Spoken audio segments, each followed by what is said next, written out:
Hello, I'm JW. This is part in a series on wiring of heating systems, and today we're going to look at the Y-plan heating system. Now this used to be the most common type that was fitted, and it's the one where you have a single valve which does both the hot water and the central heating. Essentially a thing with three connections. You've got one connection coming in and then two connections out, one for the hot water and the other for the heating. And due to the design of the valve, it can either be in one position, say just for hot water only, or central heating only, and there's also a mid position where it can actually supply both at the same time.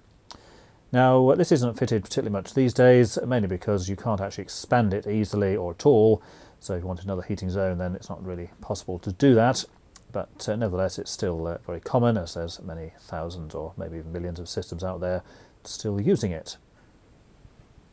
Now there's various manufacturers of these valves, but Honeywell is by far the most likely one. And this is an example here. It's the V4073A valve, and as you can see there, it's got the three plumbing connections, A, B at the bottom there, which is where the water goes in, B on the left there, which is where the water goes out to the hot water cylinder, and A on the right there, which is what goes to the radiators. And it comes with a cable pre-attached, and that's a 5-core cable, and that has a blue neutral inside and a green and yellow earth connection, and then there's 3 additional wires which are used to actually control the position of the valve. Now, like the 2-port valves used on the S-plan system, this has a spring inside, so that when no power is applied, then the valve is actually in position B, so water can only flow in at the bottom and then out of the connection B on the left, and that's for the hot water cylinder. And further down the page here we've got the other modes of operation, so as it says there, no power at all, it's basically on port B only. And then if you apply mains power to the white wire, then it moves to the centre position, so water can then flow out of the ports A and B, so you get the hot water and the central heating at the same time. If you apply power to the white and the grey wires, then you get port A only, so it's heating only, and you don't get the hot water. And in that particular setting you also get mains power appearing on the orange wire coming out of the valve, and that's used to turn on the boiler in that particular situation. And then the last combination is 240 volts on the grey wire only. Now in most cases this doesn't do anything. In fact what it actually does is holds the valve in the last position as it says there, but for reality purposes it doesn't actually have any effect, although there are some issues where that may be a problem. We'll look at those in a later video. So essentially its default position is the hot water, and then your white wire is used to power the valve, either to the mid position or the central heating only, and then the grey wire is used to select hot water off. Note, not selected on, it's actually used to select it off, and that's used to get the heating only option, and that's when you get the power coming out on the orange wire as well, which is used to switch on the boiler. Now the rest of the system is pretty much the same as you would have for the S-plan, or in fact most of the other types of arrangement, and of course we'll start with the terminals in the wiring centre or junction box. And here we've got the row of 8 separate terminals there, and that's just the same as you would have for the S-plan system. So the first thing we need to add in is the actual mains power, typically provided from a 3 amp fuse spur, and we'll connect the wires there to terminals 1, 2 and 3. So that's your line, neutral and earth coming in, that's your permanent main supply. Now the boiler normally requires a permanent supply as well, so that's just connecting the line, neutral and earth to those 3 terminals. And the SL terminal there is what's used to switch the boiler on and off, and we'll just connect a separate wire from there to terminal number 8, and of course we'll be connecting terminal 8 to other things later on. The pump or circulator connects directly into the boiler, and of course it has a neutral and earth connection just connecting straight through, and the PL connection there is essentially what's turned on and off to control the pump. On modern systems that's normally done from the boiler itself. On older systems you may find that there is no PL connection, in which case it just connects to the switched line or SL to the boiler itself, and in those cases then when the boiler is on, the pump is on as well. But say most modern boilers have that as a separate connection, that's so the boiler can leave the pump running on for a few minutes after the flames or whatever have turned off to remove any heat left inside. Now to control the system we're going to need a programmer or timer, and this is a 2-channel programmer, so 1 channel for hot water and the other one for the central heating. And as with the other devices so far, this requires a permanent main supply, so you've got the line and neutral connected in there to terminals 1 and 2 on the terminal strip. Programmers don't normally have an earth connection, but normally you would take one to the programmer position anyhow. So normally they're just plastic, so they don't actually need one of those. And of course from the program you're going to need some additional wiring, shown in grey here, and these are the ones which turn on and off depending on whether you've got hot water or central heating selected. Now the terminals 3 and 4 in the programmer are for the hot water and central heating on, and those of course are just connected to the main supply coming in, so the line comes in on the brown terminal there and just goes to 3 or 4 depending on whether you've got hot water, central heating or both. Now the main difference here between the S-plan system and this Y-plan is that we also need an additional connection there from terminal 1 in the programmer, and that's actually for hot water off. So when hot water is not required, we actually need power to be coming out of terminal 1 there and going back to the wiring centre, and that's terminal 7 in the wiring centre in this case. Now, programmers work very well on its own, but of course if you just had that then the heating would just be on continuously, so we need a thermostat, and this is a room thermostat mounted on the wall, and this switches on and off in accordance with the temperature you've set and the temperature in the room, and at its basic level it's just a switch. So if heat is not required then it's shown as here, so the L and SL terminals are not connected together, and of course when heat is needed those are connected together, and obviously 4 and 5 in the wiring centre are linked. This thermostat has a neutral connection as well. Not all thermostats have that, but if it does of course you will need to provide that. It's either for the electronics in the thermostat or in some older types, say accelerator or anticipator heater in the thermostat itself. But in any case that's just a permanent connection, it doesn't form any part of the switching at all. And in a similar way to that of course you're going to need a thermostat for the hot water cylinder, otherwise it would just heat up until it boiled, so that's not particularly safe or desirable. Now in this particular case we're going to need a 3-terminal cylinder thermostat, and we're actually going to use all of the 3 terminals. So we have a common terminal there, and then 1 and 2, which of course represent whether the heating is actually going to be required for the cylinder, or it's obviously already heated up to the temperature, so further heating is not required. And these are actually essential, so you can't actually wire the Y-plan system up unless you have this 3-terminal arrangement. And the final item of course is the 3-port valve itself. Now this has 5 connections to it, and normally they're supplied with the cable already attached. We've got the blue neutral there on the top, which goes to the neutral connection in the terminal strip. The earth connection again just goes straight to the earth connection there as well. And then the other 3 we have a white wire, a grey wire, and then the orange wire. Now the white one is essentially for the central heating control, so that goes to terminal 5. You see that actually goes over to the room thermostat.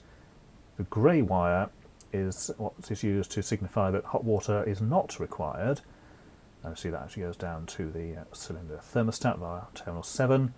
And also notice that terminal 7 also goes back to the programmer terminal 1, which again is for hot water off. And then the orange wire coming out of the valve goes to terminal number 8, and that's the one that connects to the boiler, so when that has power on it, of course the boiler will switch on and heat the water. So that's the complete wiring arrangement, and what really happens from this point on is just concerned with those grey wires there, the brown ones for line and the blue neutrals, and of course the earths just basically remain connected all the time. So the only real fault finding there would be the fact that they are connected. They don't have any part of the switching or operation of the system, other than to provide power to the various devices. Now we'll have a look at this first of all in the off state.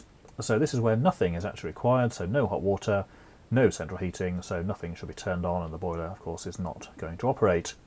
Now because the programmer has an off terminal for the hot water, then we're actually going to have power appearing on that terminal 1 in the programmer, and that actually goes through to terminal 7 on the wiring strip, and you see that's just highlighted in red there. Now of course because terminal 7 is connected to some other wires, they will of course receive power as well. So we've got one going up to the 3-port valve, the grey wire, so that has power on it all the time, and then the other one goes down to the terminal 2 on the cylinder thermostat. Now the valve won't actually do anything at this point because remember from the previous examples, if you only connect power to the grey wire, the valve basically just stays in the same position, so in this case it's going to do absolutely nothing. The cylinder thermostat number 2, if it's connected in the off position, as in heat not required, then 2 are actually connected to the C terminal, and therefore this means that the wire going back to the wiring centre number 6 also has power. and that actually goes back to the programmer as well on terminal 3, and so that's also powered at the same time. Now terminal 3 is actually the hot water on, but in this particular case nothing will happen, because although the wire has power on it, the connection to the boiler does not have any power. This is because the terminal 1 in the cylinder thermostat is not connected to anything, so although those wires are live permanently, nothing's actually going to turn on, and it's just going to sit there in that state pretty much forever. Also note that the orange wire from the 3-port valve is not energised, because it only receives power when both the grey and the white wires receive power. So we've only got the grey one, so no power comes out of there either. Now if for some reason the cylinder of hot water cooled down, the cylinder thermostat will actually change over, so instead of 2 and C being connected, it will actually be 1 and C. And all this means is that the outgoing connection C is no longer connected to the power. All we've got is basically from the programmer terminal 1 through to number 7 in the terminal strip, going to terminal 2 on the cylinder thermostat. And although 1 and C are connected in there, neither of those has any power, so as before, absolutely nothing will happen. So now let's look at the situation where hot water is required, and this is hot water only, not the central heating. Now first of all, the program is going to switch on, so we're going to get power coming out on terminal number 3 and not coming out on terminal 1. So 3 is the hot water on and 1 was the hot water off. So power comes from there on that red highlighted wire, that goes to number 6 on the terminal strip. And of course from there it's going to go to the cylinder thermostat, to the C or common terminal, and that will connect to either 1 or 2 in there, depending on whether hot water is required or not. Now in the hot water not required, which is what we've got shown here, C and 2 are connected, so that means that the outgoing wire to terminal 7 in the wiring strip has power, and in turn that also means that it goes back to the terminal 1 in the programmer, which is actually the hot water off terminal. This is pretty much the same as we had before when the programmer was in the other position. And just as before, the grey wire that goes into the 3-port valve is energised, and again just as before, this doesn't do anything because grey on its own doesn't actually achieve anything at all, it just holds the valve in whatever position it was before. So as before, nothing really happens, it just sits there forever until the cylinder thermostat will actually switch over when the water is actually cooled. So when the cylinder thermostat actually operates, C and 1 are connected together. Now see, terminal 1 on the thermostat there goes out to terminal 8 in the wiring strip. And if you look at what's coming out of there, we've got the orange wire to the valve, but bearing in mind that's an output from the valve, so again that doesn't do anything to the valve itself. And we've got that other wire from 8 which goes to the boiler, and of course this is what turns on the boiler, and the boiler will also switch on the pump as well. So in this circumstance the boiler and pump are operating and heating up the water. And although we haven't actually energised the 3-port valve in any way, its default position is actually to provide water to the hot water cylinder. So water will therefore flow through the valve out of port B, and that will go to the hot water cylinder and heat it up. So unlike the S-plan system where the valves control all of it, in this case all we're doing is simply switching on the boiler and the pump, and the valve is just left in its default position, held there by the spring inside. And once the hot water cylinder is heated up to a required level, the cylinder thermostat will change over. So again, it's connecting C and number 2, and this will disconnect power from the boiler. So of course that will switch off, and it simply connects power back onto that grey wire on the valve. And again, that's back to the same situation we had before, where although various bits are powered, the valve doesn't do anything, and there's no power going to the boiler or the pump. So again, it doesn't do anything, just sits there waiting for some other situation to occur. So now let's see what happens when the hot water is already running, and we now require the central heating to be switched on at the same time. So here for that same diagram again, so we've got the power from the programmer, terminal 3 via the wiring centre to the cylinder thermostat, and that comes out of there to number 8 on the wiring strip, and that of course powers the boiler, which in turn powers the pump and so on. And if we want to have the central heating on, then the programmer of course needs to switch over so that terminal 4 on the programmer receives power. And let's see, terminal 4 on the programmer goes to terminal 4 in the wiring centre, and that in turn is connected to the room thermostat.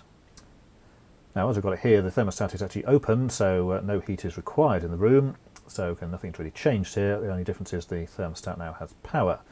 But of course, as soon as the room is cooled or someone tampers with the thermostat dial, the thermostat will close, and connect the L and SL terminals together, and then this sends power out to terminal 5 in the wiring centre, and you'll see that's also connected to the white valve wire, which of course receives power as well. So now we have the valve receiving power on white only, and if you look at the previous information given, then that means that the valve will move to the mid position, so water can now flow out of ports A and B at the same time, so your hot water cylinder receives water and the radiators do as well. Note we hadn't actually turned the boiler on here because of course it was on anyway via the cylinder thermostat and terminal number 8, so all we've done simply is move the valve to a different position so water can flow in both ports rather than one only. And of course the boiler stays running just as it did anyhow because it was already turned on anyway. And once the room of course is heated up, the thermostat will open and that will disconnect power from the white wire. The valve simply returns to the default position via the spring inside, and of course the boiler continues running because it's already on from the hot water system, so then just moves the valve back to position B and port A for the heating is closed. Now for central heating on its own, there's a couple of different ways that this can be achieved. Now we've got both running here with the heating and the hot water going at the same time, but of course at some point the hot water is going to reach the desired temperature and the cylinder thermostat therefore will change over and connect C and 2 instead of C and 1. And when this happens, you notice that the boiler is actually now switched off because of course there's no power going to that terminal number 8. But what we have got is now power going via the cylinder thermostat on terminal number 2, and that actually goes to terminal 7 in the wiring centre. Now terminal 7 is connected to the grey wire that goes into the valve, so of course the grey wire now receives power. And just as we said before, the terminal 7 also connects back to the hot water off part in the programmer, so of course that receives power as well, although of course it doesn't really do anything, it's just simply a matter of that wire becoming energised, but it doesn't actually connect anywhere or cause anything to change. Now when you apply power to both the grey and the white wires in the valve, this causes the motor inside to move the valve to the end position, which is essentially port A only. So you get water flowing in the port at the bottom, and then it only goes out to the radiators. The hot water part, of course, does not have any water flowing through it. And when it actually reaches this position, the switch inside will actually supply power on the orange wire that comes out of the valve. This goes to terminal 8 in the wiring strip. And this is what supplies power to the boiler. So although the boiler did turn off for a short period there, once the valve is moved to the required position, then of course the boiler will turn on again, and we now have central heating only. And just one other thing to note here is that as soon as that terminal 8 is turned on, the wire that goes to terminal 1 on the cylinder thermostat will also be activated, but again this doesn't do anything because it simply just goes to the terminal, there's no other connections involved there. So with all the wires connected to live, it's heating only. Now this is because the grey wire to the valve is actually what's used to select hot water off or not required. It's not actually selecting that you do actually want it. So everything on essentially means heating only. Now the other way you can have heating only is where you've only got heating selected on the programmer and the hot water is basically turned off there and it won't activate at all even if the cylinder thermostat is on or whatever. So in this case then we've got the wires from the programmer coming out, we've got terminal 4 which is selecting heating on, and as before it goes to number 4 in the wiring centre and that provides power to the room thermostat. But because the hot water is selected to be off, terminal 1 in the programmer is also powered and that goes out to terminal 7 on the wiring strip, and as we saw before that provides power to the grey wire and as a secondary issue of course to the other things in the thermostat. Now in this particular case of course the room thermostat is open so nothing will happen, but as soon as that closes that provides power through to terminal 5 in the wiring centre, and then the white wire is energised as we saw before. And just as before, if you apply power to the white and grey, the valve will move to the heating only position, port A, and then that will turn on the orange wire coming out of it, and that goes through to the boiler to switch on the boiler, and then that indirectly turns on the pump. And due to the other connections in the system, between 6, 7 and 8 in the wiring centre, the wires connected there and of course back to the programmer also become live, but of course they don't make any difference because the hot water is selected to be off as the grey wire is energised.